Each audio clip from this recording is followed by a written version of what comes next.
মাঠে হিংসা চর্চা করা হয়, যেই মাঠে অহংকার চর্চা করা হয়, আমি বিদ্যা নিয়ে কোনো কথা বলি নাই। সালাফি মানহাজের সবচাইতে কমা দামি, সবচাইতে অল্প বিদ্যা হলে আমার অকপটে স্বীকার করলাম। কিন্তু আমার মতো লোকও যখন বিদাতির মাঠে চলে যায়, আমি মনে করি বিদাতি মুফতিকেও আমরা গণব না, কারণ তারা নবীর সুন্নাহ বিরোধী, আল্লাহর তাওহীদের বিরোধী, তারা ইসলামের শত্রু। কিন্তু আহলে হাদিস আলেমদের কাছে আমরা তাদের ছাত্র হওয়ার যোগ্যতা না। কি যে বিপদে আছি। সাতক্ষীরা চড়ুইতলা মাহফিলের পোস্টার পাঠাইছে, এই পোস্টার পোস্ট দেওয়ার ভাগ্য আমার নাই, কারণ আমার নামটা দেশে প্রথমে আর দ্বিতীয় নাম্বার দিয়েছে যিনি, তার নাম হলো একজন মাদানী আলেম। আমি বলছি যদি পরিবর্তন না করেন আমি পোস্ট যাব না। এই ডক্টর মুজাফফর বিন মুহসিন হাফিজাহুল্লাহর সাথে চারঘাট 2022 সালের নভেম্বর মাসে আমাদের দুইজনের মাহফিল, আমার নামটা উপরে দিয়ে শায়েখের নামটা নিচে দেশে, আজও পর্যন্ত আল্লাহর কসম ওই পোস্ট আমি দেইনি। আর কত মাসে চলবো? এত অহংকার কিসের আপনার? ওই যে কুড়িগ্রাম নাগেশ্বরী থেকে মুআজ বিন জামাল, তার নামের পাশে লেখা মাদানী, আর আমার নামটা দেশে উপরে। আমি বলছি তাড়াতাড়ি আগে এটা ঠিক করেন, নইলে আমি কিন্তু জালসায় যাব না। তারা বললো আপনি তো বোঝেন নাই, ছেলেটা অধ্যয়নরত রানিং ছাত্র। আমি বললাম আমার ছেলের বয়সও যদি হয় তাহলে বিপদ আছে আমার, আমি এখন পোস্ট দেবো, আমাকে কাফের বানা ছেড়ে দিবি। লাল চিহ্ন দিয়ে আমার গায়ের সাথে লেখে বড় বড় হুজুর পর্যন্ত বলবে বয়কট করুন, একে বাদ দিয়ে দিন। এ কোথা থেকে উঠে আসলো? হুজুর মানুষের মুখের ভাষা, আমাদেরকে বলে বাজারি বক্তা। হুজুর, এই দেশে যদি 64টা ডক্টর মুজাফফর বিন মুহসিন হয়, আমি মনে করবো তাও কম হয়ে গেছে, হাজার হাজার হলে অসুবিধা ছিল না। আপনি এত রাগারাগি করতেছেন কেন? এই দেশে যদি আব্দুর রাজ্জাক বিন ইউসুফ আরো 500 তৈরি হয়, হিংসা তো দূরের কথা, আমি মনে করবো আরো কম হচ্ছে। কারণ যেভাবে মানুষ দিন দিন দিন বুঝতেছে, 5টা ছেলের দিনের বোঝ আসলে একটা করে মাহফিল দেয়, একটা করে হালাকা করে, একটা করে দাওয়া সেন্টার করে, একটা করে মাদ্রাসা দেয়। হুজুর কোন জায়গা? এত অহংকার কিসের? সব জায়গায় দায়িত্ব আপনি একা পালন করতে পারবেন না, আপনার আরেক ভাই গিয়েছে, বলেন যে আলহামদুলিল্লাহ, কাজ তো একই তো কাজ। আমি যাওয়ার আগে আমার আরেক ভাই চলে গেছে, একই কাজ। নাম থাকলে যাব না, অমুক থাকলে বক্তব্য দেব না, অমুক হুজুরের দাওয়াত দিয়েছে কেন, এগুলো কবর পূজারীদের নীতি, আহলে হাদিসের নীতি না। সিরিয়াল নাম্বার নিয়ে যে পরিমাণ মারামারি আর কামড়া কামড়ি আমাদের মাঠে অনলাইনে হয়, এই দৃশ্য দেখলে হিন্দুরা পর্যন্ত লজ্জা পাবে। আমি বারবার বলতেছি, আপনার আকীদা নিয়ে কথা বলার ক্ষমতা আমার নাই। আমাদের মানহাজের লোকের বিদাত সম্পর্কে তারা বিদাত করে, এই অপবাদ দিলে আমি মিথ্যাবাদী। তবে অহংকার আর হিংসার পরিমাণ এত বেশি, আমি বেদাত আর শিরককারীর বক্তব্য এখানে দিতে আসি নাই। তারা তো বাউন্ডারির বাইরের লোক, তারা তো বাউন্ডারির বাইরে, তাদের আকীদা ঠিক নাই, তাওহীদ ঠিক নাই, সুন্নাহ ঠিক নাই, ওদের বিষয়ে কোনো বক্তব্য নাই। তবে আমরা যারা দিনের পাগল, আল্লাহ এবং তার রাসূলকে ভালোবাসি, শুধুমাত্র হিংসাটাকে ত্যাগ করতে পারবেন ভাই? রাগ করলেন মনে হয়? জি না, এত সস্তা কথা না। আমি বোকা না যে আমি অমুক অমুক হুজুরের নাম বলে আমি আরেক সিন্ডিকেটে পড়ে যাবো, তা করবো না। এই রোগী যদি আমিও হই, আল্লাহ আমাকে যেন সংশোধন হওয়ার তৌফিক দেয়। আর আমাদের একটা বড় ভুল, ছোট ছোট বাচ্চা ছেলে তার হাতে 30টা প্রশ্ন ছাড়িয়ে দিচ্ছে, এই প্রশ্ন দেখে দেখে হালাল হারামের ফতোয়া দিচ্ছে। হ্যাঁ হ্যাঁ, হালাল না হারাম? হারাম, এইভাবে জবাব দিচ্ছে। এটা আমাদের দুর্বলতা, আমরাও স্বীকার করলাম। সব ভুলের সমাধান আছে। আল্লাহর কাছে তওবা করলে 30 বছরের মূর্তি পূজার গুনাহ ক্ষমা হয়, 40 বছর মূর্তি পূজার গুনাহ ক্ষমা হয়। অন্তর থেকে তওবা করে অনুশোচনা করে এই ভুল যদি জীবনে না করে, শুধু ক্ষমা হয়, কথা মিথ্যা। ইউবাদদিলুল্লাহু সাইয়্যাতিহিম হাসানাত, আল্লাহ তার অতীতের সমস্ত মূর্তি পূজার পাপকে নেকি দিয়ে পরিবর্তন করে দেয়। এর নাম রব্বুল আলামিন। তাহলে আমার মতো রফিক বিন সাইদ যদি আমি বক্তব্যে কোথাও হালালকে হারাম বলে ফেলি, আমি যদি কোনো ভুল করে ফেলি, এদেশে শাসন করার মতো বক্তা হুজুরের অভাব নাই। ঘরের ভিতরে ডেকে নিয়ে চটকানা যদি 2টা মেরে দেয়, আমি তার মুখের দিকে তাকানোর ক্ষমতা আমার নাই। আমি এত সম্মান তাদের করি, অথচ আমি ঠিকই পাই নাই 3 বছর আগের বক্তব্য নিয়ে এসে দেখুন এইসব বাজারি বক্তা কি বলল। চিনি না আপনাকে। আপনার কাছে, আমাদের এই 14, 15, 18 বছরের অধিকাংশ যুবক ভাইদের কাছে বড় বড় ডক্টর, বড় বড় মাদানির সম্মান পর্যন্ত নিরাপদ না। ডক্টর মুজাফফর বিন মুহসিনের ভুল পর্ব 11, আব্দুর রাজ্জাক বিন ইউসুফের ভুল পর্ব 19। এই সিরিয়াল করে আপনি কাকে খুশি করতে যাচ্ছেন? কাকে সন্তুষ্ট করতে যাচ্ছেন? এই নোংরামি বাদ দিতে হবে, সবাইকে আল্লাহর জন্য ভালোবাসতে হবে। আর ভুল করলে মনে হবে মনে মানুষ এটা তার ভুল, তবে তার আকীদার মানহাজ যদি শুদ্ধ থাকে আমরা তার বিরুদ্ধে লাগবো না, বলেন ইনশাআল্লাহ। রাগ করলেন মনে হয়? এটা আমি আমার ঘরের বারান্দা মনে করি, আপনারা হলে আমার প্রতিবেশী, আমার বাসাও এখানে, আল্লাহর এই ঘরে আমি জুমার খুতবা দেই। অহংকার না, রাগ করবেন না আপনারা। আমি একদিন আরফান ভাইকে বলছিলাম খাবার বসে, মনে আছে কিনা, বলছিলাম ভাই আপনি যদি আমাকে শায়েক মনে করেন তাহলে আমি আর খুতবাতে আসবো না, তাহলে আর এক সিন্ডিকেট এসে আমাকে বানাবে আপনার কাছে সবচাইতে বড় পাপী আমি। আপনি যদি ভাই মনে করতে পারেন তাহলে আমি আল্লাহর এই ঘরে ইনশাল্লাহ আমি খুতবা দেব, দীর্ঘদিন দিচ্ছি মোটামুটি খুতবা, আমি আমার মুসল্লির প্রতি সন্তুষ্ট, আল্লাহ তুমি সন্তুষ্ট হয়ে দাও। খুব খারাপ অবস্থা, দুইজনই বড় আলেম, একজনের চোখের উপরে লাল চিহ্ন দিয়ে ঢেকে রাখছে, আর এক পাশে আর এক হুজুরের দাঁড় করায় দিয়েছে। এই নোংরা কামড়া কামড়ে আমাদের সমাজে আছে কিনা বলেন? আছে? কি অবস্থা! আমি তো গুগলে সেদিন লেখলাম কুকুর পর্যন্ত কুকুরের মাংস খায় না, কুত্তা পর্যন্ত কুত্তার মাংস খায় না। আর আমার আহলে হাদিসের ভাই আকীদা শুদ্ধ, মানহাজ শুদ্ধ, শুধুমাত্র একটু দুনিয়াবি কোনো কারণে আমি তাকে মানুষই মনে করি না। ইহুদির দালাল ওরা যেমন বলে আমরাও তাকে বানিয়ে দিছি, সে মানুষই না। সাবধান, এদেশে বড় বড় বিদ্যান এখনো মরে যায় নাই, আমরা ঘাস খাই না। এত বছরের বেদাত যদি ত্যাগ করতে পারি, সারা জীবন ভুলভ্রান্তির ভিতরে ছিলাম, এত কিছু যদি ত্যাগ করতে পারি, আমার কাছে আমার কলিজার টুকরা হলো মাদানী আলেমগণ, ডক্টর আলেমগণ। আমি ওই ছেলের বয়স জিজ্ঞাসা করলাম, বলতেছে 21 বছর বয়স, কেবল মদিনাতে পড়ে। আমি বলছি খবরদার, এই নামটা যদি উপরে না দেন আমি জালসায় যাব না। এখনো পর্যন্ত 10 তারিখে মাহফিল পোস্টার দেই নেই। কত সতর্ক থাকবো! এ কোন যন্ত্রণায় আছি বলেন আপনি? এই নাম্বার নিয়ে কামরা কামড়ি করে। আমরা তো জানছিলাম বেদাতিরা বলে তুমি জানো না আমি হলো শাইখুল হাদিস, আমি 42 বছর বুখারী পড়াই, তুমি আমার নামটা নিচে দিছেও কি কারণে? আমি জালসায় যাব না। এখন এটা আমাদের ভিতর ঢুকে গেছে। বক্তা জানেই না যে তার নামের আগে পাশে কিরা আছে। আমরা ডাইরেক্ট বলছি রফিকুল ইসলাম সাইদ, কোনো রংঢং করবেন না, শুধু নামটা দিয়ে দেন। এখন আমি কি ফটোকপির দোকানে বসে থাকি? কে কার নাম উপরে দিল, কে কার নাম নিচে দিল, কিচ্ছু জানি না। ফেসবুকে ঢুকে দেখি আমাদেরকে মা তুলে গালিগালাজ করতেছে, আর নিচে বড় বড় হুজুর লিখতেছে ছোট ভাই তুমি এগিয়ে যাও, আমরা আছি তোমার সাথে। কতদিন আর নোংরামি করবেন? লজ্জা নাই, হায়া হয় না? কেউ তো এভাবে বলে না, এই জন্য শয়তানি করে চলে যাচ্ছেন। এগুলো করবেন না। আমি বারবার স্বীকার করতেছি, বেদাতি সব বেদাতি এক জায়গা করলে দেশের আমাদের একজন মাদানী আলেমের 3 দিনের দাসে বসার ক্ষমতা তার নেই, কিছুই জানে না বেদাতিরা। কিন্তু অহংকার আর হিংসা যদি পরিত্যাগ করতে পারতাম, আর এক কবর পূজারীকে নারায়ণগঞ্জের জেলে নিয়ে গেছে, ল্যাংটারা পর্যন্ত বাইরে বাড়াইছে খালি নামটা সুন্নি হওয়ার কারণে। এক দেওবন্দিকে যদি কেউ আঘাত করে, সমস্ত দেওবন্দি রাস্তায় নেমে চলে যাচ্ছে, মনে করতেছে আমার ভাইকে ধরা হচ্ছে, ঝগড়া আমরা ঘরে করব। এই লোকটার বিরুদ্ধে কেন লাগলো? অথচ আমাদের ভাইয়েরা যদি বিপদে পড়ে তার যে আরো যন্ত্রণা, তার আর শেষ নাই। রাগ করতেছেন মনে হয়? মিষ্টি কথা শুনবেন একটু পরে, আপনি দেখবেন আমাদের খুতবাতে আসবেন, ছোট্ট ছোট্ট বেরেন নিয়ে, সামান্য বিদ্যা নিয়ে আমরা প্রতি জুমার খুতবায় বলে দেই যে আগামী খুতবা কি বক্তব্য দেব। চেষ্টা করি বাংলাতে হলেও 2টা কথা বলার। তবে যেদিন প্রমাণ হবে যে আমরা শিরিকের দিকে ডাকছি, বেদাতের দিকে ডাকছি, আকীদা নষ্ট করে ফেলেছি, সেদিন পাবলিকের সামনে আমাদের অপমান করবেন। তবে সত্য কথাগুলো অনুসরণ করবেন ইনশাআল্লাহ। ও আচ্ছা ভাই, একটু সামনের দিকে আগে আসেন দয়া করে। গেটে যে সমস্ত ভাইয়েরা আছেন একটু কষ্ট করে সামনে আসেন। আপনারা রাগ করতেছেন না তো? খুশি হওয়ার মতো কথা না, হিংসাকে পরিত্যাগ করেন ইনশাআল্লাহ। লা তামশি ফিল আরদি মারাহা ইন্নাকা লান তাখরিকাল আরদা ওয়া লান তাবলুগাল জিবালা তুলা। খবরদার, হিংসা পরিত্যাগ করো। 17 নম্বর সূরা বানী ইসরাঈল। হিংসা করে তুমি জমিন ভাগ করতে পারবে না, হিংসা করে বুকটা পাহাড়ের সাথে লাগাতে পারবে না। হিংসা করো কেন? ইন্নাল্লাহা লা ইউহিব্বু মান কানা মুখতালিন ফাখুর। নিশ্চয়ই আল্লাহ সীমালঙ্ঘনকারীকে, অহংকারীকে পছন্দ করেন না। কথা বোঝা যাচ্ছে আপনাদেরকে আমরা একটি কথা বলি।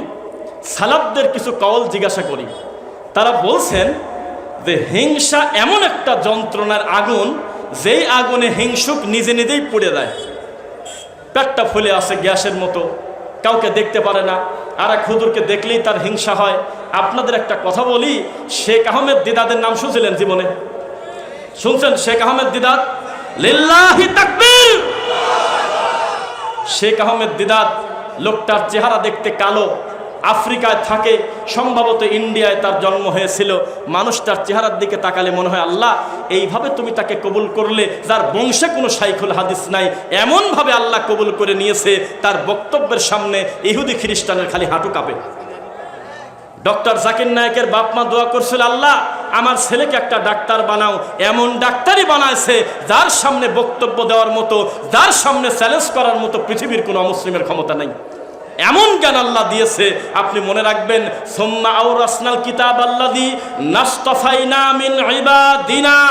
সব কিছু মানুষের মনোনীত হয় না, কিছু বিষয় আল্লাহর বিশেষ অনুগ্রহ থাকে। কাকে তিনি দায়ী বানাবেন, কাকে তিনি কিতাব দিবেন, কাকে তিনি আলেম করবেন, কাকে দ্বারা তার দিনের কাজ করায় নেবেন, এগুলো আমার রবের কাছে আছে কিনা বলেন। হিংসা করে রাগ করে ঠেকাতে পারবেন, এগুলো কেন করতেছেন? বিশাল বড় আলেম, তার ছেলে গাঁজা খায়, মদ খায়, হতে পারে। বিশাল বড় ডাক্তার, হাড়ের ডাক্তার, কিন্তু তার ছেলে নিজেই রোগী, এটা তাকদিরের ব্যাপার। আল্লাহ নবীর ছেলেকেই নবী করবেন, এটা জরুরি না, ফয়সালা। আবার গবরে পদ্ম ফুল ফুটে যাচ্ছে, যার বংশে একজন আলেম নাই, তার একটা ছেলেকে আল্লাহ মদিনা বিশ্ববিদ্যালয় থেকে ডক্টরেট করায় নিয়ে আসতেছে দেশের একজন আল্লাহর নিয়ামত হিসেবে। এটা কার অনুগ্রহ বলেন? আল্লাহর। তাহলে আপনি রাগ করে হিংসা করে আরেকজনের পিছনে লাগতেছেন কেন? আমার জ্ঞানকে আপনি তুলনা করতেছেন কেন? আপনি যদি আমার বিদ্যা ডক্টর জাকির নায়েকের বিদ্যার সাথে মাপতে যান, আপনি নিজেই তো বোকা, আমার দোষ নাই। সমস্ত মানুষকে আল্লাহ সেটা করাবেন না। আর একটা গুই সাপকে বাড়ি মারিয়ে দিল, কেন মারো কি কামে? কয়ে যে ফনা তোলে না, সেই জন্যই। আরে বেটা, আল্লাহ ওর বৈশিষ্ট্য দেয় নাই ফনা তোলার, এটা গোখরা সাপের কাজ। এটা বৈশিষ্ট্যই আল্লাহ সুবহানাহু ওয়া তাআলা দেন নাই। আপনি রাগ করে ওকে পিটাচ্ছেন কেন? আপনি তাকে অন্য কারণে মারবেন, ভিন্ন কথা, কিন্তু খবরদার একজনের মুখামুখি আর একজনকে দাঁড় করিয়েছেন, অথচ দুই দলেরই আকীদা মানহাজ শুদ্ধ। খুতবা দিতে গিয়েছে এক জায়গা, আরে বাবা অস্থির হয়ে বলতেছে, আরে আপনি যদি প্রতি মাসে 2টা খুতবা দিতেন আর আমাদের এই মাদ্রাসার দায়িত্ব নিতেন। আমি বললাম যে কতই না খারাপ হতো। কেন? আমি বললাম যে এই খাল পাগার ভরিয়ে দেবো, 1 বছরের ভিতরে দিনী ভাই ঘর থেকে ভিক্ষা করে নিয়ে আগামী বছর এই গ্রামে ঘোষণা হবে, আমার থেকে বড় খারাপ মানুষ আর চোর এই দুনিয়াতে নেই। বড় হুজুর মনে করছে তার বদনাম মনে হয় মানুষ করে না। বড় হুজুর আর আরেক বড় হুজুর যখন এক জায়গায় বসে, 3 নাম্বার বড় হুজুরের যে কি মানে খারাপ কথা বলে, ওই আর মানুষের সামনে আমরা বললাম না। বাপ মনে করছে অসুবিধা কি, আমি হলো বাপের বড় ছেলে, আমার তো কেউ সমালোচনা করে না। আরে সম্মান দিচ্ছে তাই, চক্ষু লজ্জায় মুখের পর বলে না, কিন্তু রাত দিন আপনার পিছনে আপনার এই অন্যায়গুলো বলে ফেলে, কিন্তু কিছু করার নাই। কথা কি বোঝা যাচ্ছেন? আর 2-3 মিনিট বলি, শেষ করি ইনশাল্লাহ। আপনারা এখন যে মনোযোগ দিয়ে বক্তব্যটা শুনতেছেন, আমাদের পরে যিনি বক্তব্য দিবেন তিনি মদিনা ইউনিভার্সিটি থেকে আপনার পড়াশোনা করে একজন মাদানী আলেম, তিনি বক্তব্য দিবেন বিদ্যা দিয়ে, এলেম দিয়ে, জ্ঞান দিয়ে। এই জ্ঞানের কথাগুলো আপনারা শুনবেন ইনশাল্লাহ। এবং আমাদের আরও সম্মানিত কিছু শেখ রয়েছেন, শেখ সাইফুদ্দিন বেলাল মাদানী হাফিজাহুল্লাহ, শেখ হারুন হোসাইন হাফিজাহুল্লাহ, ডক্টর শফিকুল ইসলাম, অনেকেই আছেন, আলোচনা করবেন। এই আলোচনাগুলো আপনারা শুনবেন। আর যদি মনে চায় তাহলে আল্লাহকে বলবেন, আল্লাহ আমাদের দেশের তরুণ দায়ী দিয়ে পূর্ণ করে দাও, বেদাতির প্রত্যেকটা ঘরে যাতে সুন্নাহর বাতি জ্বলে, তাওহীদের পতাকা নিয়ে সারা দেশের শিরিক মাজার পূজারীকে আমরা ধ্বংস করতে পারি ইনশাআল্লাহ। কিন্তু ভুল যখন হবে, মেরে হোক, সংশোধন করে হোক, ধমক দিয়ে হোক, ফোন করে হোক, মানুষকে সংশোধন করার বহু প্রক্রিয়া আছে। এখন এক গ্রাম থেকে আরেক গ্রামে আর চিঠি দেওয়ার দিন নাই, ভঙ্গিমা বাদ দিয়ে দেন। এখন মোবাইলে বসে যদি একটা মেসেজ দিয়ে দেন, আসসালামু আলাইকুম, পূর্বাচলে ওই বক্তব্যে অমুক জায়গা তুমি নাম্বার ভুল করেছো, আয়াত নাম্বার ভুল করেছো, আমি বাধ্য ওই ভুল সংশোধন করতে। আর আমি কিছুই জানি না, আমার মতো আমি জালসায় আসি। এখন দেখি যে অলরেডি 50টা লোক পোস্ট দিয়েছে, দেখেছো কত বড় জাহেল, এই আয়াত নাম্বার ভুল করে ফেলেছে। নাউজুবিল্লাহি মিন যালিক। এই কুকাম আপনারা করবেন না ইনশাআল্লাহ। অহংকার আর হিংসা, এটা সর্বপ্রথম দিনে ডেলিভারি দিয়েছেন, তার নাম হলো ইবলিস। এটার প্রতিষ্ঠাতা প্রিন্সিপাল হলো ইবলিস। কিয়ামত পর্যন্ত অন্যায়ভাবে মানুষকে যত হত্যা করা হবে, তত আদম আলাইহিস সালামের হাবিল এই ছেলেটা একা তত পাবে। আর ইবলিস এমন ভুল করছে, কিয়ামত পর্যন্ত তওবা করে আর কোনো কুল পাওয়া যাবে না। এই ভুলে সবই শেষ হয়ে গেল আল্লাহর সিদ্ধান্তের উপরে সে হাত ঘোরানোর কারণে। অহংকার বন্ধ ইনশাআল্লাহ পড়েন। অহংকার আমরা করব না। অহংকার আল্লাহর চাদর। আল্লাহর অহংকার মানায় আমি বান্দা, আমি হলো ফকির। কি? আল্লাহুল গনি, আমার আল্লাহ হলো ধনী, ও আনতুমুল ফুকরা, আর আমরা সবাই হলো ফকির। আমরা সবাই আব্দুল্লাহ আল্লাহর বান্দা, আমরা সবাই মুসল্লি, ইমামও মুসল্লি, মুয়াজ্জিনও মুসল্লি, তার সামনে মুসল্লি, তার পিছনে মুসল্লি, সবাই আমরা আল্লাহর বান্দা। এটাই হলো আমাদের পরিচয়। সুবহানাল্লাযী আসরা বিআবদিহি। বান্দা হলে যে কত মজা, বান্দার মতো বান্দা হলে আল্লাহ 17 নম্বর সূরা বানী ইসরাঈলে প্রথমে তার নবীকে পর্যন্ত তার নিজের বান্দা বলে ডাকতেছে। সুবহানাল্লাহ। তাহলে অহংকার ভুলে যাবেন ইনশাআল্লাহ।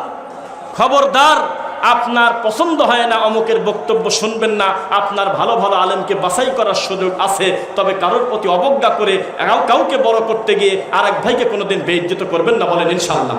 সারা পৃথিবীর মুসলিম এক দেহ। সম্মানিত উপস্থিতি, আজকে সারা পৃথিবীর মুসলিমদেরকে যদি আপনি লক্ষ্য করেন, তাদের মধ্যে কতটা বন্ধুত্ব, তাদের মধ্যে কতটা আন্তরিকতা, তাদের মধ্যে কতটা মহব্বত রয়েছে। কিছুদিন আগেই যে ঘটনাগুলো ঘটে গেল, কতটা মহব্বতের পরিচয় কে দিয়েছে, কতটা মহব্বতের পরিচয় কে দিয়েছে, কতটা ভালোবাসার পরিচয় কে দিয়েছে, কতটা আন্তরিকতার পরিচয় কে দিয়েছে। এই দেশের রাজনৈতিক দলগুলো শাসন করে, তাদের নীতি, তাদের নৈতিকতা, তাদের আদব, তাদের আখলাক, তাদের ওঠা বসা, তাদের কথাবার্তা, তাদের চিন্তা চেতনা, পারস্পরিক যে আচরণ, একজন আরেকজনের জানাজায় পর্যন্ত যায় না। একজন আরেকজন ঘাড় ঘুরে অপর দিকে তাকিয়ে থাকে।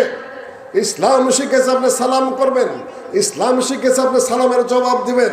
ইসলাম বলেছে কয়েকটা জিনিস আপনার জন্য ফরজ, যদি দেখা হয় সালাম করবেন, সালাম দিলে জবাব দিবেন, দাওয়াত দিলে দাওয়াত গ্রহণ করবেন, আর যদি হাঁচি দেয় আলহামদুলিল্লাহ বলে, ইয়ারহামুকাল্লাহ বলেন, ইত্যাদি ইত্যাদি। যে আপনার উপরে ওয়াজিব, আপনার এই গান্ধা রাজনীতি করা ওয়াজিব না মুসলিমদের প্রতি, মুসলিমদের যে হক, যে নির্দেশ আল্লাহ নবী দিয়েছেন সেইটা ফরজ?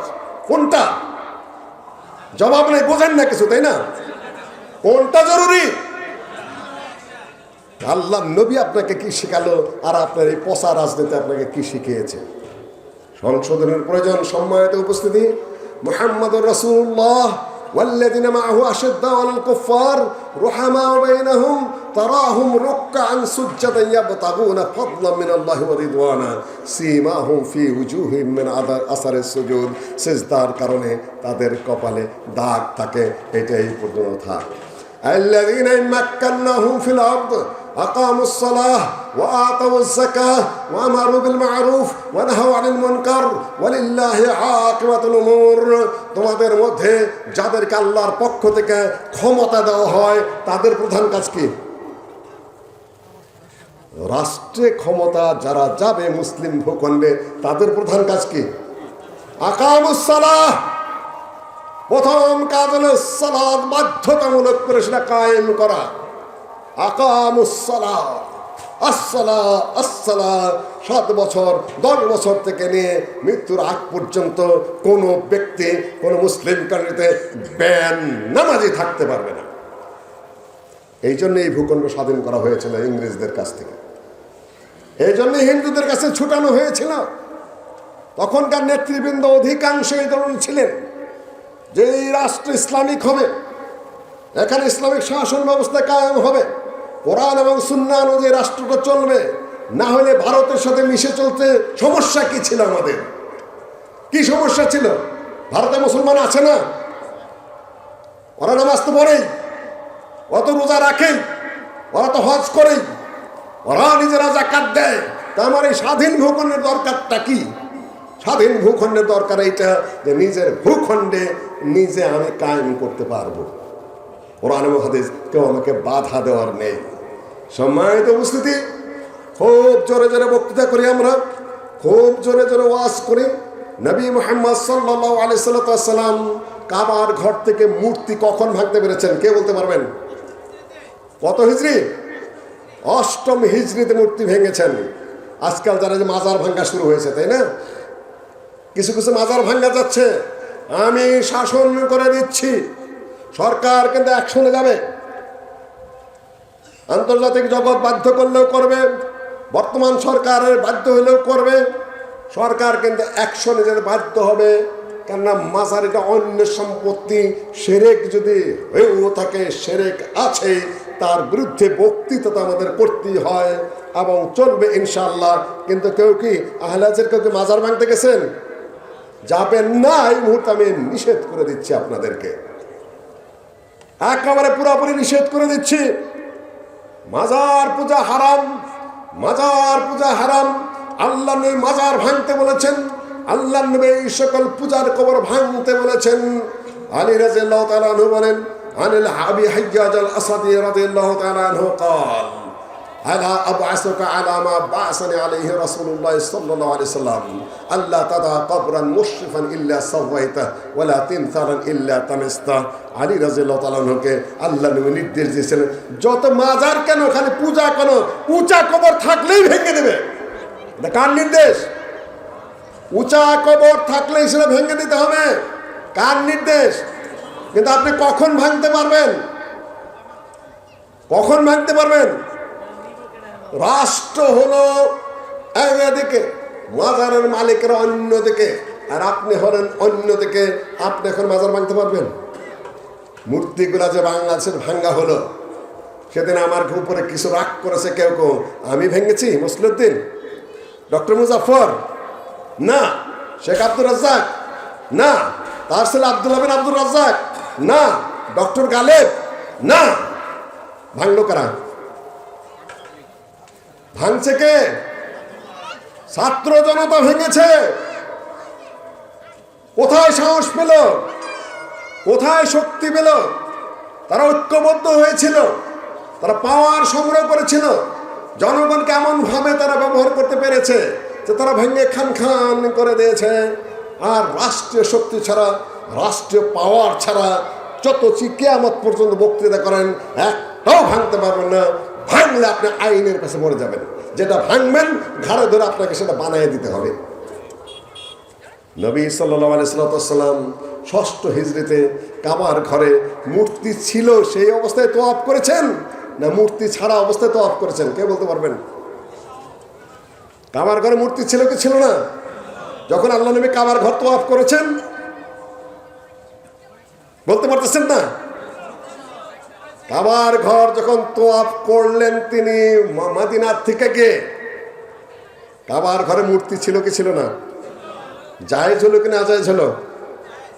আল্লাহ নবীকে জায়েজ না জায়েজ কে ঠিকাবে? ফতোয়া কে দিবে? আমাদের ফতোয়া নিয়ে আল্লাহ নবী কাজ করবেন, তাই না?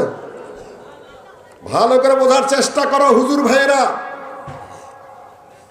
মূর্তি রয়ে গেছে, আল্লাহ নবী তওয়াফ করছেন, আল্লাহ নবী শিরক করলেন না তাওহীদের উপর আছেন? কোন নবী কোনদিন শিরক করেছেন? না, শিরক নস্যাৎ করানোর তিনি এসেছেন। কিন্তু কাবার ঘরের তওয়াফ করছেন আল্লাহ নবী, মূর্তিগুলো অবশিষ্ট রয়েছে। আমাদের দেশের মতো জিলাপি মার্কা মুফতি হলো সাথে শিরক শিরক বলে চিৎকার মারত, তাই না? নবীও শিরক করেছেন। কত খেসারি ফুসুরি আছে, মিথ্যা কথার কোনো জুড়ি নাই। আন্দোলন একটা ধারাবাহিকতা, কার্যক্রমের নীতি পদ্ধতি। নবী সাল্লাল্লাহু আলাইহি ওয়াসাল্লামের সিরাত, কখন কোন কাজ করেছেন সেটার মধ্যে আপনার শিক্ষণীয় বিষয় রয়েছে। আপনার বোধ শক্তিকে অনেক চাঙ্গা করতে হবে। আপনার হাতে নাই কোনো ক্ষমতা।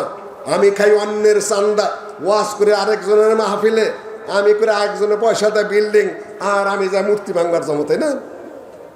আমার ওই সাধ্য আছে, আমার ওই সামর্থ্য আছে, আমার চলতে হয় অন্যের দাওয়াত খায়া, আর আমি ওইখানে যাবো, তাই না?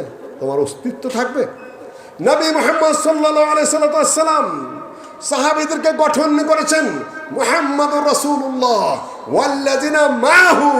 নবী সাল্লাল্লাহু আলাইহি সাল্লামের সঙ্গী সাথী যারা আল্লাহ নবীর আদর্শে, আল্লাহ নবীর চিন্তা চেতনায়, আল্লাহ নবীর সংস্পর্শে, আল্লাহ নবীর শিক্ষায় দীক্ষায় এমন মহাপুরুষ হয়ে উঠেছেন যাদের ব্যাপারে এই কোরআনের আয়াত একটি পরে আয়াতের মধ্যে রয়েছে, কাযারইন আখরাজা শাতআহু ফাআযারাহু ফাস্তাগলাযা ফাস্তাওয়া আলা সুকি। এই আন্দোলন, ইসলামিক আন্দোলন, নবী মুহাম্মদ সাল্লাল্লাহু আলাইহি সাল্লামের সংগ্রাম হলো একটা ধানের শীষের মতো। কাযারইন আখরাজা শাতআহু ফাআযারাহু, সেটা শক্তিশালী হলো। ফাস্তাগলাযা, আরো মোটা তাজা হলো। ফাস্তাওয়া আলা সুকি, তার মাজার উপরে শক্তভাবে দাঁড়িয়ে গেল। নবী সাল্লাল্লাহু আলাইহি সাল্লামের মাক্কি জীবনী আর মাদানী জীবনের আন্দোলনের ধারাবাহিকতার উদাহরণ আল্লাহ এই আয়াতের মধ্যে দিয়েছেন, যেটা এই বাচ্চাটা তেলাওয়াত করে গেল। বুঝেছেন কিছু আপনারা? ফাস্তাওয়া ফাস্তাগলাযা আলা সুকি লিউজিবাল কুফফারা নাবাতুহু, যেটা দেখলে কাফেরদের হিংসা হয়, যেটা দেখলে কাফেরদের বিদ্বেষ হয়, যেটা দেখে কাফেররা মনে করে যে আমাদের বিরুদ্ধে এরা আবার কারা দাঁড়িয়ে যাচ্ছে। সাহাবীগণের চরিত্রে গড়ে ওঠা সবচেয়ে বড় বিষয় সেই আবেদনের, সেই চিন্তায়, সেই চেতনায় নিজেদেরকে গড়ে তোলা অত সহজ ব্যাপার নয়। শ্রোতা হওয়া অনেক সহজ, একটা স্লোগান দেওয়া অনেক সহজ, কিছু কিছু বিল্ডিং বানানো অনেক সহজ, কিন্তু একটা মানুষকে মানুষ হয়ে ওঠা এত সহজ নয়। বক্তৃতার মধ্যে আমি বলে থাকি ৩১৩ জন একেবারে সাধারণ মানুষ একেবারে কাফেরদেরকে ধ্বংস করে দিল। এই ৩১৩ জনকে যেই সেই মানুষ, ৩১৩ জনকে সোজা মানুষ, এই ৩১৩ জনকে দুর্বল মানুষ, এই ৩১৩ জনকে একটা নর্মাল মানুষ নাকি? আল্লাহ নবীর সাথে উঠতে বসতে, আল্লাহ নবীর কথা শুনতে শুনতে, নির্যাতন সহ্য করতে করতে, জুলুম সহ্য করতে করতে, দেশান্তরিত হতে হতে, অনাহারে অর্ধাহারে থাকতে থাকতে, মাঠে ময়দানে লড়তে লড়তে তারা এমন মহাপুরুষ হয়ে গেছেন যে ৩১৩ জন কেন ৩ লক্ষ তাদের সামনে কিছুই না। এক একটা মানুষকে মানুষ হয়ে গড়ে ওঠা অত সহজ নয়। আপনাকে ওই চিন্তায়, ওই চেতনায়, বলিষ্ঠ মানসিকতায় আপনাকে গড়ে উঠতে হলে আপনি কিছু করতে পারবেন, না হলে পারবেন না। এখন তো বহু পোস্ট পজিশন খালি নাকি? আগের সরকার চলে গেছে, এখন তো বহু পোস্ট পজিশন খালি নাকি? কিছুই বুঝতেছেন না আমার কথা? খালি যুগের পর যুগ ওয়াজ করলাম, কয়টা পোস্ট তোমার মানুষদের তুমি ফিল আপ করতে পেরেছো বলো? ইউনিভার্সিটির কয়টা পোস্ট আমি ফিল আপ করতে লোক পাই না। কলেজের পোস্ট দাও, কাকে তুমি ফিল আপ করবা? আর্মির পোস্ট দাও 2-4টা লোক, কোথা থেকে ফিল আপ করবা? বিচার বিভাগের 100-র উপরে বেঞ্চ, হাইকোর্টে মাত্র 20টা বেঞ্চ গঠন করা সম্ভবপর হয়েছে। এখনো 60-70টা বেঞ্চে বিচারপতি দেওয়ার লোক নাই। নাই, আপনি কোথা থেকে দিবেন? গড়েই তোলা নেই তুমি কমকে। খালি কয়েকটা মুন্সি তৈরি করেছ, তাদেরকে শিখেছে রাজনীতি করা যাবে না, তাদেরকে শিখেছে মাঠে যাওয়া যাবে না, তাদেরকে তোমরা শিখাইছ নানান কিছু শিখেছ, ভালো করেছো না, খারাপ না, কিন্তু যেটুকু শিখাও নাই ওইটুকুই যে জাতির প্রয়োজন। কি শিখেছ? জাতিকে গড়ে তোলা শুধুমাত্র এক দিক থেকে হয় না, বহু দিক থেকে তাদেরকে গড়ে তুলতে হয়। এই হলো আমার ফার্স্ট চ্যাপ্টার। দ্বিতীয় চ্যাপ্টার, একটি আন্দোলন হয়ে গেছে। আমি পক্ষে বিপক্ষে কিছুই বলবো না, আমি এটাও বলবো সাহসিকতার সাথে, খুব ধোয়া তুলসী পাতার অপেক্ষা করছি না। ওগুলো আমরা দেখে এসেছি। আহলে হাদিসের উপরে 45 জন মানুষ বন্দি কারা করেছিল, সে দাগও আমাদের মনের থেকে শুকায় না, সেটাও আমরা জানি। যেখানে কা তৈল হ্যায় উসিখানে কা খোল হ্যায়, যেখানে তৈল সেইখানেরই খোল। একই দেশের মানুষ, হঠাৎ করে জালেম চলে গেলে আর ফেরেশতা চলে আসবে, এই অবান্তর কল্পনা আপাতত আমরা করি না। তবে পার্থক্য আছে কিছুটা। এত ধারাবাহিক জুলুম, এত নির্মম জুলুম, একেবারে এইভাবে জুলুম করে আনন্দ পাওয়া, কিছু মনে না করা, এই যে একেবারে এই ধরনের দৃশ্য এই দেশে আসে নাই। এই ধরনের দৃশ্য আসে নাই, যেটা উচিত হয়নি সেটা পতন হয়েছে। আবার কিসের অপেক্ষা করছি? কার অপেক্ষা করছি? মানুষ কই? এতদিন পর্যন্ত ওয়াজ কইরা এখন যদি বলি এই বাংলাদেশে 300 ভালো মানুষের নেতৃত্ব চাই, কয়টা পাবেন? একটা নাম ধরে নিয়ে আসেন, তার চরিত্র ঘাটেন, কার জমি দখল করেছে আগে, কার বিরুদ্ধে কয়টা মামলা তো খালি দিছে, খাইছেন, আপনারা কয়টা দিচ্ছেন সেটা হিসাব আছে। সেগুলো তো কিছু কিছু আমাদের জানা আছে। সম্মানিত বুঝতে কেউ খেলোয়াড় কম না। যদি সংশোধিত না হতে পারেন 300 জন ভালো মানুষ আমরা আশা করি না, সম্ভবপরই নেই বাংলাদেশে কোথাও না। ইউনিভার্সিটির না, কলেজে না, মাদ্রাসা না, প্রতিষ্ঠান না, মসজিদে না, কোথাও না, বিচার বিভাগেও না, আইন বিভাগেও না, শাসন বিভাগেও না। খালি একটা বোতল চেঞ্জ হবে, পুরাতন বোতলে আবার নতুন মদ ঢুকবে, আর মদ হালাল হয়ে যাবে নাকি? এই জন্য আন্দোলনকে অবশ্যই আপনারা রাজনৈতিক আন্দোলন করেন, ক্ষমতায় যান, ওটা আমাদের জন্য খুব বেশি বড় বিষয় নয়। আমাদের বিষয় হলো মানুষের পরিবর্তন, জাতির পরিবর্তন, নেতার পরিবর্তন না, নীতির পরিবর্তন। মানুষকে যদি নবী মুহাম্মদ সাল্লাল্লাহু আলাইহি সাল্লামের আদলে সাহাবীদের মতো সেই মানহাজে যদি আপনি গড়ে তুলতে না পারেন, শুধু বোতল চেঞ্জ হবে, মদ চেঞ্জ হবে না। মত চেঞ্জ হবে না, হবে কোথার থেকে? আপনি আপনি দাবি করলেই হবে নাকি? আমরা চিনি না কাউকে, আজকে জন্মিয়েছে কে পৃথিবীতে? সবই তো আমাদের চোখের সামনে। সম্মানিত উপস্থিতি, তাই বলে আমি হতাশ করছি না, কেন বর্তমান যাদের আসার সম্ভাবনা তাদের নেতার বক্তব্য আমি শুনছি। লন্ডন থেকে বক্তব্য দিচ্ছেন, বক্তব্য অত্যন্ত মাপা, বেশ মার্জিত। দেশের নেতৃত্ব দেওয়ার মতো যোগ্যতা হয়েছে বলে মনে হয়। যদি তার মুখের কথা আর অন্তর যদি এক হয়ে থাকে তাহলে আপাতত ভালো আশা করা যেতে পারে, কিন্তু বাকিগুলাকে তাকে সঠিক পথে চলতে দিবে? সম্মানিত উপস্থিতি, কাজেই আমি এতটুকু বলতে চাই, তার বক্তব্য যাদের ক্ষমতা আসার সম্ভাবনা, নিশ্চয়তা বলতে পারবো না, তারা তার বক্তব্যগুলো সেনে হজম করার চেষ্টা করেন, কোরআন হাদিস আস্তে আস্তে বোঝার চেষ্টা করেন। একদিনে কোরআন হাদিস চাপিয়ে দেওয়া সম্ভবপর নয়, কারণ এই মানুষ গড়ে তোলার টাইম লাগবে, বহুত বহুত বহুত টাইম। কিন্তু সেই লাইনে আমরা আলোচনাই করি না, সেই লাইনে আলোচনাই করি না। আমার ভাইরা সৌদি আরব থেকে পড়াশোনা করে এসেছেন, আমিও পড়াশোনা করে এসেছি। এই যে 3 তৌহিদ মুখস্থ করাইতেছেন দৈনিক মসজিদে, মাদ্রাসায়, সবাই সর্বত্র, ওই ওয়াজের সাবজেক্ট ওই 3টাই। আলহামদুলিল্লাহ, সবচেয়ে গুরুত্বপূর্ণ ব্যাপার সেটাই। কিন্তু সৌদি আরবে শাসন করে কারা? সৌদি আরবে শাসন করে কারা? আমার ছোট ভাই এসে উপস্থিত হয়েছেন মাদানি, উনি ওই দেশের ভালো ছাত্র, এখানেও ভালো ছাত্র। ওখানে কাজী কারা? জাস্টিসকে সৌদি আরবে, সৌদি আরবে বিচার বিভাগের বিচারপতি কারা? সৌদি আরবের পার্লামেন্টের সদস্য কারা? সৌদি আরবের শাসন বিভাগের সদস্য কারা? তোমরা তো দেখে এসেছ, এখানে এসে অন্ধের ভান করো কেন? আর ওটাকে একদিন হয়েছে সবাই আলেম, দেশের বড় বড় আলেমেরা ভাইস চ্যান্সেলর, দেশের বড় বড় ওই ধরনের শিক্ষিতরা, পুলিশ অফিসার। এই দেশে যদি আত্মীয় থেকে শুরু করবেন তো আমাদের সে গালি আর কি। ওই দেশে যদি পুলিশ ইমামতি করে কেউ কিছু মনে করে? আমরা পুলিশে ইমামতি করছে, কোথাও রাস্তায় চলছে, বাস আল্লাহু আকবার বলে দাঁড়িয়ে গেছে। পুলিশে ঘুষ খাবে কোথার থেকে? পুলিশ আবার ঘুষ খায় কিসের? ঘুষই নেই তো আবার খাবে কি? প্রচলনই নাই। পুলিশের দায়িত্ব বিশাল, পুলিশের সততার উপর নির্ভর করে মানুষের জীবনের প্রত্যহিক আচরণ। পুলিশ কাকে কি কোন আচরণ করবে তার উপর নির্ভর করে দেশের বহু কিছু। আর সেই পুলিশ যদি ঘুষ খায়, সেই পুলিশ যদি মিথ্যা কথা বলে, সেই পুলিশ যদি অন্যায় মামলা দেয়, সেই পুলিশ যদি অন্যায় মামলা নেয়, সেই পুলিশ যদি হিংস্র হয়, সেই পুলিশের ভয়ে যে মানুষ অস্থির থাকে, তাকে তো আত্মীয় থেকেই শুরু করবে গালিটা, তাই না? সম্মানিত উপস্থিতি, এই পরিবর্তন কোথা থেকে করবেন আপনি? রাষ্ট্রীয় পরিবর্তন ছাড়া এটার পরিবর্তন করা আপনাদের জন্য কতটুকু সম্ভবপর হবে? হাওয়া থেকে তো পরিবর্তন আসবে না। আমরা স্পষ্টভাবে লক্ষ্য করেছি, আল্লাহর নবী বলেছেন, আল কুদাতু সালাস, বিচারপতিরা হয় 3 শ্রেণীর। এক শ্রেণী হলো, আবার বলবো হাদিসে আবার বিচারপতির কথা আছে নাকি? আমার ভাইয়েরা যেভাবে ওয়াজ করেন তাতে তো মনে হলে নাই।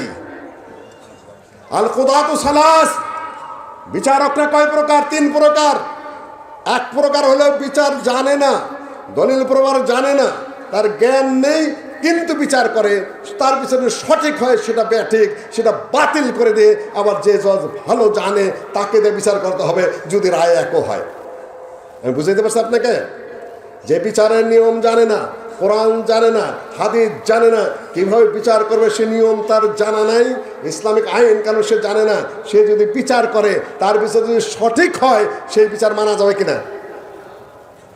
সে বিচার বাতিল, কেন সে না জানে বিচার করেছে, সঠিক হলেও বাতিল। আরেকবার গঠন করতে হবে যারা জানে তাদেরকে দিয়ে, এটা শরীয়তের আইন। 2, জানে কিন্তু ভুল বিচার করে, ঘুষ খায়, দুর্নীতি করে, ডেটের পরে ডেট দেয়, অমানুষ বর্বর। এই দেশে যেটা হয়ে গেল, ছাত্ররা মাঠে নেমেছে, কার ছেলেমেয়েকে আটকাইতে পারছেন? আমি জানিও না, আমার বাচ্চা কাচারা সব মাঠে মানে দৌড়াইতেছে, আমার জানা নাই।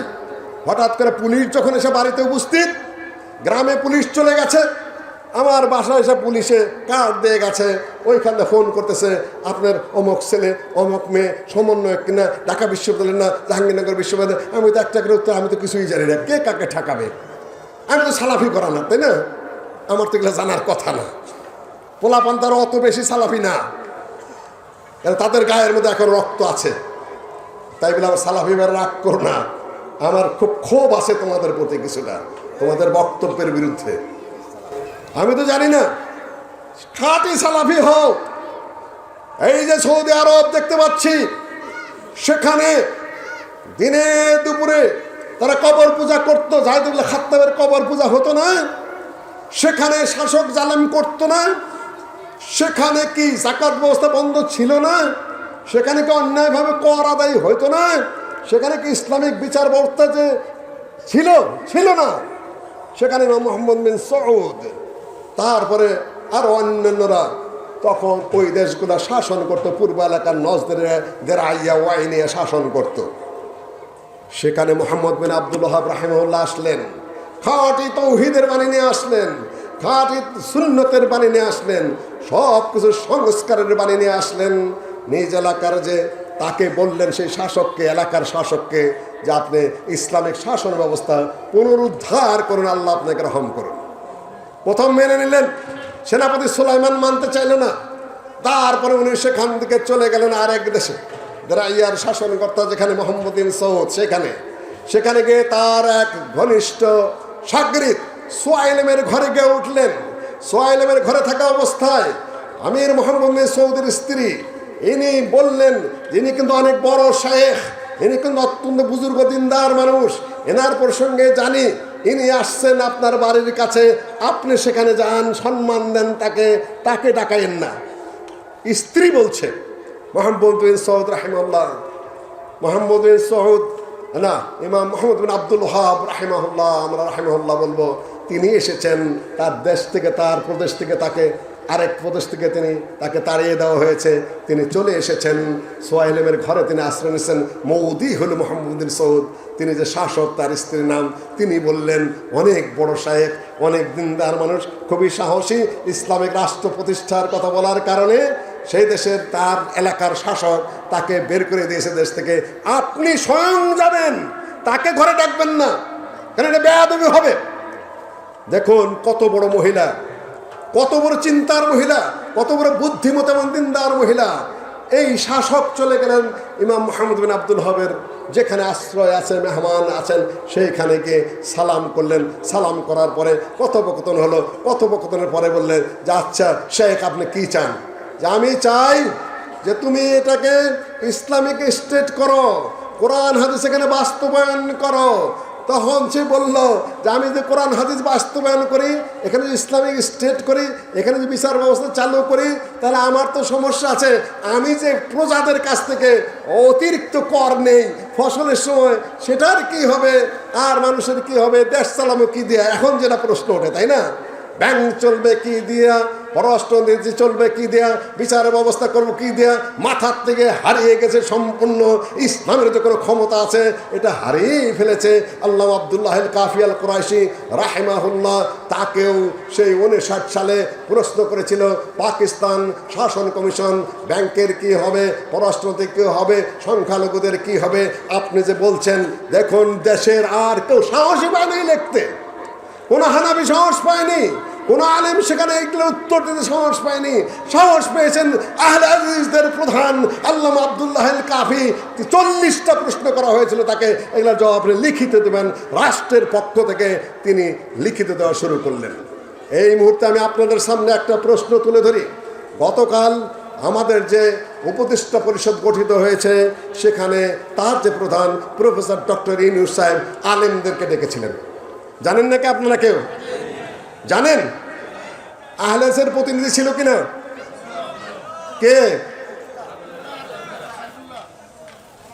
সাইফুল্লাহ আহলে হাদিস, সাইফুল্লাহ সৌদ, ডক্টর সাইফুল্লাহ সৌদি আরবে পড়ে এসেছেন। তিনি আমাদের সাথে উঠেন বসেন, আলহামদুলিল্লাহ, তার অনেক অবদান। কিন্তু আহলে হাদিস ঘরানার নন। আহলে হাদিস ঘরানা এখানে মনে আমাকে আবার খেয়াল করায় দিও মাদানী সাহেবরা, তোমাদের জন্য বলছি, প্রতিনিধি কে হওয়ার কথা? এই বাংলাদেশে জাতীয় পর্যায়ে কিংবা আন্তর্জাতিক পর্যায়ে যদি আহলে হাদিসের কোনো প্রতিনিধিকে ডাকা হয়, 1 নম্বরে কাকে ডাকা হবে? কাকে? সর্ববৃহত্তর সংগঠনের প্রতিনিধিত্ব উনি করেন না, তার জ্ঞান বেশি, তার বয়স বেশি, তার লেখাপড়া বেশি। আমাদের মুরব্বী, এটা নিয়ে কোনো দ্বিমত নাই। আপনার যেটা বলছে ওই অ্যাঙ্গেল থেকে রাইট। আপনি বৃহত্তর সংগঠন এবং প্রাচীন সংগঠন মনে করেন, তাহলে তার প্রধানকে যিনি থাকুন না কেন তিনি চেয়ারের প্রধান, তিনি চেয়ারের প্রধান। তাহলে ডাকবে কাকে সরকার? একজন ডাকলে ডক্টর আব্দুল্লাহ ফারুককে ডাকবে, দুইজন ডাকলে তার সাথে সাথে গালেবকে ডাকবে। আর আমি মুসলিউদ্দিনকে যদি সরকার জিজ্ঞাসা করে কারে চাবো, তাহলে আমি কার নাম বলবো? আমাকে 1 নম্বরে দেওয়া ছিল, 2 নম্বরে আব্দুল্লাহ বিন আব্দুর রাজ্জাক। হঠাৎ করে সে অফিস থেকে ফোন এসেছে 1টার পরে, আমি তখন সিরাজগঞ্জের প্রোগ্রামের দিকে যাচ্ছি, নিকট আত্মীয়, থতমত খেয়ে গেছে। বলছে আপনার নাম যে 1 নম্বরে এসেছে, আপনি নাকি ওখানে আহলে হাদিস যারা নেতা আছে তাদের মধ্যে মুরব্বী নড়াচড়া করতে পারেন। তবে আর কে? বললো যে ডক্টর আব্দুল্লাহ বিন শেখ আব্দুল্লাহ বিন আব্দুর রাজ্জাক। আমি সাথে সাথে, তবে নিকট আত্মীয় বলে সে বিব্রত বোধ করেছে। পরের দিন আবার পত্রিকা আবার কি কি লেখালেখি হয় যে নিকট আত্মীয় হইলা ডক্টর ইউনূসের পক্ষে নামটা দিয়ে দিচ্ছি, উপদেষ্টা আর কি। যাই হোক, আর বাকিটুকু বললাম না। এই জন্য আমি যে বিব্রত বোধ করছি, আপনি আসলে আমার পত্রপত্রিকায় মেলা লেখালেখি হবে যে জামাই শ্বশুরে এগুলা হয়ে গেছে। আমি বললাম তুমি এখন আমার নামটা কেটে দাও, আমার জায়গায় বৃহত্তর সংগঠনের যিনি নেতৃত্ব করেন ডক্টর আব্দুল্লাহ ফারুকের নাম দিয়ে দাও। দ্বিতীয়টা নিয়ে আর আমি কথা তুললাম না। আমাদের কমন সেন্স। আমি আমার নাম কেটে আরেকজনকে ঢুকেলাম, আর তুমি এত বাচ্চা ছেলে, তোমার কমন সেন্স ধরলো না যে প্রতিনিধি কে হতে পারে।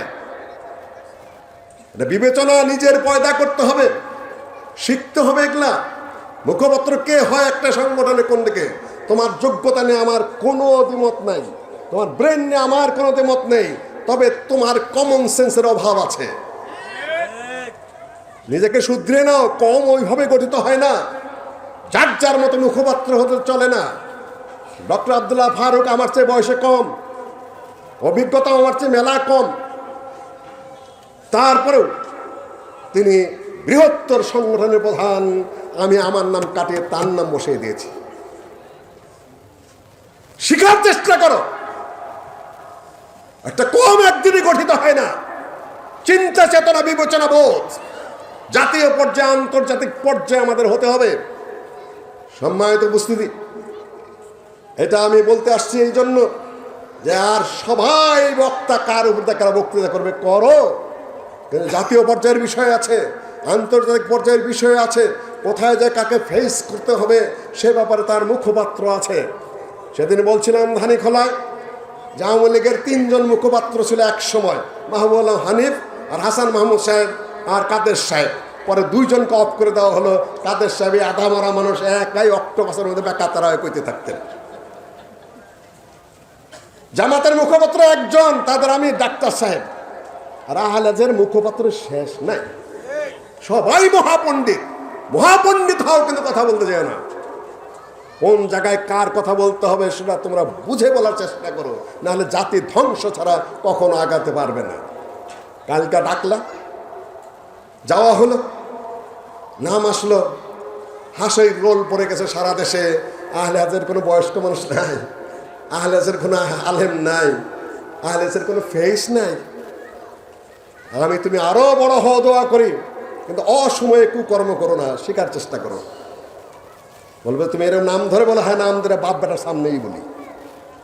কম অত সহজে গঠিত হয় না, কোনোদিনও ডাকা হবে না। আমি আমার নিজের নাম কেটে দিলাম, আর তোমার কমন সেন্স অ্যালাউ করলো না, তুমি কি করবা? সম্মানিত উপস্থিতি, মুখপাত্র ধানীখোলায় বলেছে সবাই মুখপাত্র সাজতে যেও না। মুখপাত্র কে হতে পারে তোমার? এইখানে আমি আবার ফিরে আসছি। মোহাম্মদ বিন আব্দুল ওয়াহাব রাহিমাহুল্লাহ তিনি গিয়ে উপস্থিত হয়েছেন। বিবি সাহেব বলে দিলেন শাসকের, আপনি যাবেন, ইনি জন্য আসেন। জিজ্ঞাসা করলেন আপনি কি চান? যে কোরআন হাদিস তুমি প্রতিষ্ঠা করো, তোমার হাতে এই প্রদেশের ক্ষমতা আছে। যে আমার কি হবে তাহলে? আমি তো খাজনা তুলি, এই করি সেই করি। উনি বললেন যে কোনো সমস্যা নাই, আল্লাহ তোমাকে দিয়ে দিবে, ভরে দিবে ইনশাআল্লাহ, আমি সাথে আছি এবং দোয়াও করব। পরে যে হাতে হাত রাখলেন, মোহাম্মদ বিন সৌদ তিনি হাত বাড়িয়ে দিলেন, ও সতিয়া শেখ, হে শেখ আপনি হাত বাড়িয়ে দেন। উবাইয়ুকা, আমি আপনার কাছে বায়াত করছি। কে বায়াত করলো? আলেমের হাতে শাসক না শাসকের হাতে আলেম? আলেমের হাতে শাসক বায়াত করেছে। সালাফিরা ভালো করে শুনে নাও, পরিস্থিতির দাবি আছে কিছু কিছু, খালি একঘেয়ে চিন্তা ভাবনা করে কথাবার্তা বলো না, হিসাব করে কথা বলতে হবে। আলেমের কাছে শাসকে বায়াত করেছে, তার দম বেল দম।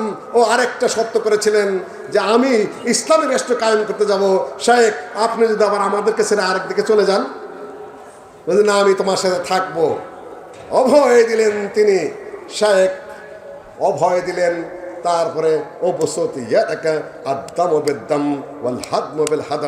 বেঁচে থাকলে তোমার সাথে বেঁচে থাকবো, ধ্বংস হয়ে গেলে তোমার সাথে ধ্বংস হয়ে যাব, রক্তের বদলে আমি রক্ত দেব, তোমাকে ছেড়ে আমি যাব না, তুমি ইসলামিক রাষ্ট্র কায়েম করো।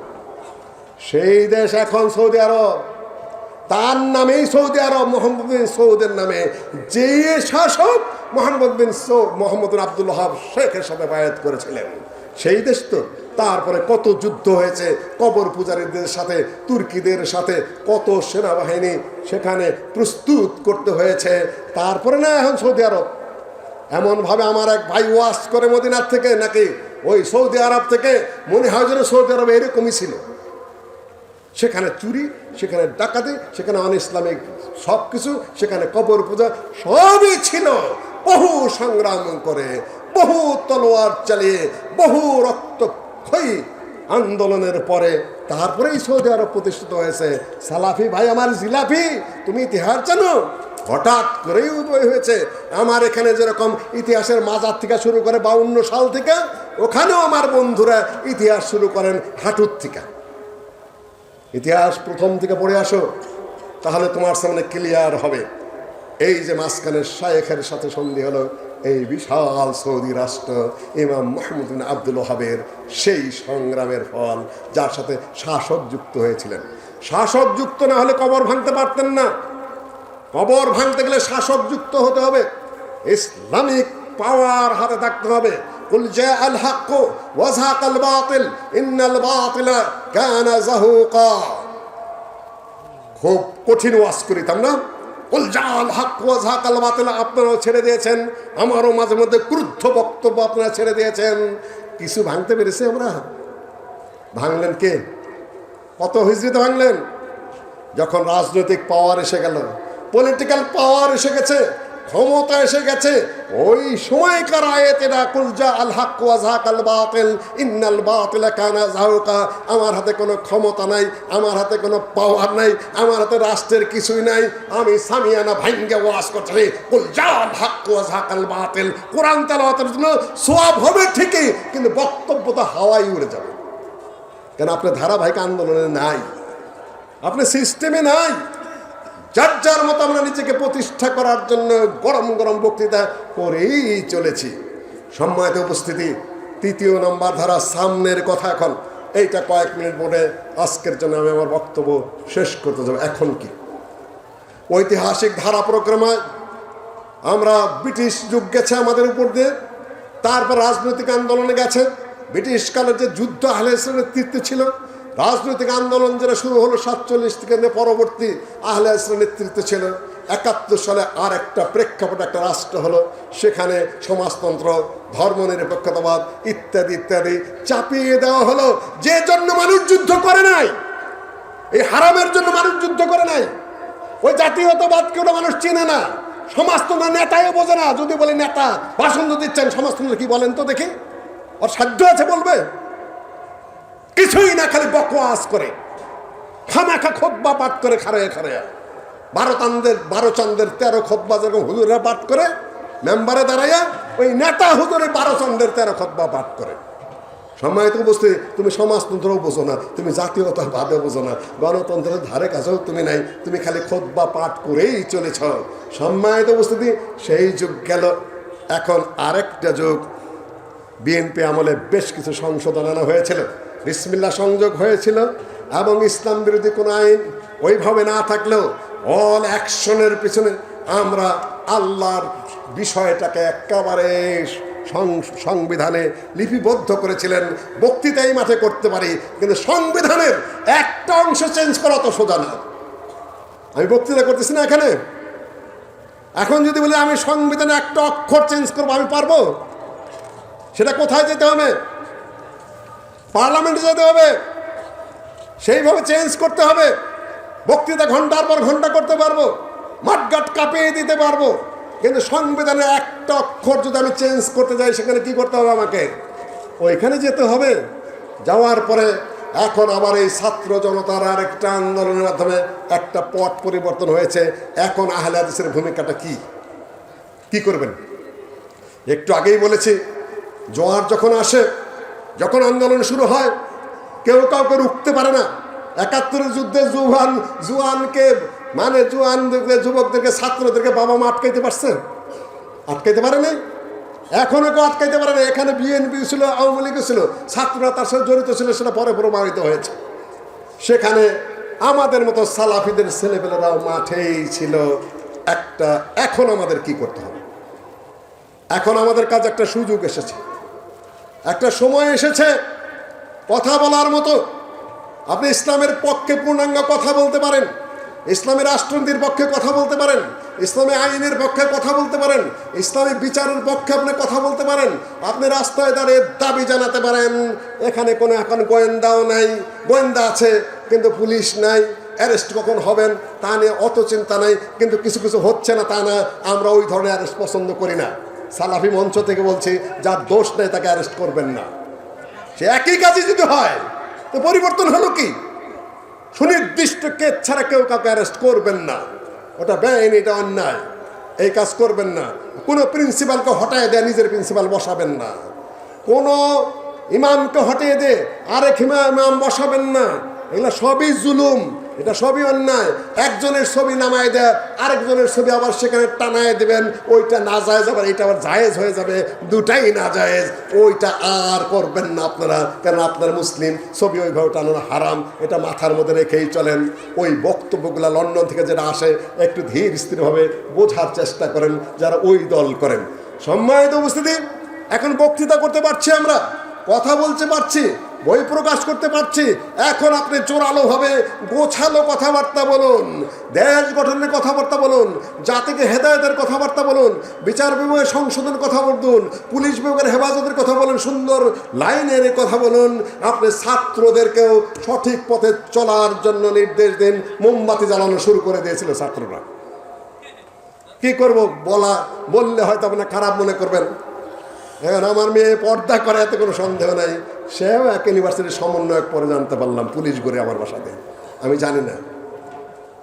শুনলাম যে আহতদের নিহতদের স্মরণে মোমবাতি প্রজ্বলিত হবে। আমি বললাম, তুই একটা আহলে হাদিস ঘরের মেয়ে, তোর বিশ্ববিদ্যালয়ে মোমবাতি প্রজ্বলন হবে? এ তো এক ভারতীয় সংস্কৃতি, যাওয়া তো খ্রিস্টান সভ্যতা নাজিল করতেছিস, বন্ধ কর। কিসের মোমবাতি প্রজ্বলন খ্রিস্টানদের? পরে বন্ধ হয়েছে, আমার কথাই বন্ধ হয়েছে, এমন কথা আমি বলছি না। তোমরা যে একটা সরায় আরেকটা নো নেভার। তবে প্রস্তুত হও, যেহেতু তোমাদের মধ্যে কিছু সাহস দেখা গেছে, কিছু সততা দেখা গেছে, কিছু পরিশ্রম দেখা গেছে, মাঠে মাঠে কাজ করতে দেখা গেছে, কিছু রাজনীতি অর্থনীতি তোমরা বুঝো বলে মনে হয়েছে। সততার পথে থেকে যদি 10 বছর কাজ করতে পারো, তাহলে এই দেশের জন্য একটা আশা বয়ে নিয়ে আসবে ইনশাআল্লাহ। আশা বয়ে আনবে, কারণ তারা আমাদেরই ছেলে, তারা আমাদেরই মেয়ে, তারা আমাদেরই সন্তানাদি। তারা যদি আমাদের চেয়ে ভালো হয়, দেশের জন্য কাজ করে, তাহলে সেটা দেশের জন্য মঙ্গল এবং দেশের উন্নতির জন্য কাজ করবে। লাস্ট পয়েন্ট বলে আমি আমার বক্তব্য শেষ করে নিয়ে যাচ্ছি। ইসকন নাম শুনেছেন আপনারা? ইসকন কি? ইসকন কি? ইন্টারন্যাশনাল কৃষ্ণ ভাবনা। কৃষ্ণকে চিনেন? কৃষ্ণকে আজ থেকে প্রায় 3000 বছর আগে ভারতের কংস রাজার ঘরের পেটের মধ্যে একটা সন্তান এসেছিল। সেই সন্তানটা চালান করে দিল যশোদার ঘরে। সেইখান থেকে সেই বাচ্চাটা বের হলো, সে তার জীবনটা হলো জেনার, তার জীবনটা হলো বেনা ব্যবসারের। 1600 গোপিনী নিয়ে সে চলাফেরা করতো। তার নাম নিয়ে হলো কৃষ্ণ ভাবনা। গীতার যে অধ্যায়, মহাভারতের একটা অধ্যায়, সেটা গীতা। অর্জুনের সাথে তাদের তথাকথিত কৃষ্ণ আকাশ থেকে অবতরণ করে কুরু পাণ্ডবের যুদ্ধে অর্জুনের সাথে এই এর মধ্যে চড়ে যে কথাবার্তা বলেছিল সেটা নাম বলে গীতা।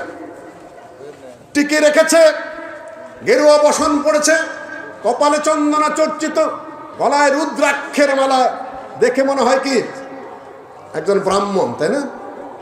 নাম রেখেছে কি চিন্ময় ব্রহ্মচারী।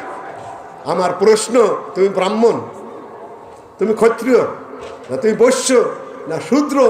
ব্রাহ্মণ ছাড়া ব্রহ্মচারী হয়? তুমি তো ব্রাহ্মণ না, তুমি দাস। কোন হিন্দু তাদের সাথে নেই। হিন্দুরা তাদের শাস্ত্র মেনে চলে। ব্রাহ্মণ, ক্ষত্রিয়, বৈশ্য, শূদ্র, আরে ভাই তুমি তো ব্রাহ্মণই না। আচ্ছা, তুমি তো ব্রাহ্মণ নও, তুমি ভাব কেন ধরেছ? এটা হলো একটা টোটাল একটা রাজনৈতিক এবং সন্ত্রাসী সংগঠন। কয়েকটা মানুষ, তারা ব্রাহ্মণ নয়, ক্ষত্রিয় বলে মনে হচ্ছে না, বৈশ্য হতে পারে। তারা এই দেশটাকে অন্যভাবে নিয়ন্ত্রণে বাইরের দিকে চালান দেওয়ার জন্য চেষ্টা চালাচ্ছিল। দুইটা কথা বলে আমি শেষ করব। আজ থেকে 15 বছর যাবৎ কেউ কিছু মনে করবেন না, যেটা বাস্তব, সকল পোস্ট পজিশনে হিন্দুদেরকে বসানো হয়েছে। অধিকাংশ ক্ষেত্রে যেটা ব্রিটিশ বসিয়েছিল, মুসলমানদেরকে সকল পোস্ট পজিশন থেকে সরিয়ে দিয়ে হিন্দুদেরকে বসিয়েছিল কে? ইংরেজরা। সেই একই কায়দায় ওসি বলেন, ডিসি বলেন, আমার মাদ্রাসার প্রিন্সিপাল বসিয়েছিলেন। জায়গায় জায়গায় কত কিছু করলেন, কত ধরনের ছুটি ছাটা ঘোষণা করলেন, কত মৃত্যু দিবস, জন্ম দিবস ঘোষণা করলেন। আন্দোলনের পরে সেগুলোর খবর আছে না। এদেশের কৃষ্টি, কালচার, ধর্মীয় ভিত্তি অত্যন্ত মজবুত। এগুলা করে শুধু নিজেরাই অভিশপ্ত হয়েছেন, ক্ষমতা হারিয়েছেন। সামনে যারা আসবেন তারা যদি ওই পথে হাঁটেন, একই হাসর হবে। কেন? দেশ একটা, মানুষ একই, এদেশে গ্রহণ করা হবে না। নিজেদেরকে সামনে সতর্ক থাকবেন। একটা ভারতীয় প্রতিবেশী দেশ, ভারত বলা যাবে না, বলতে হবে কি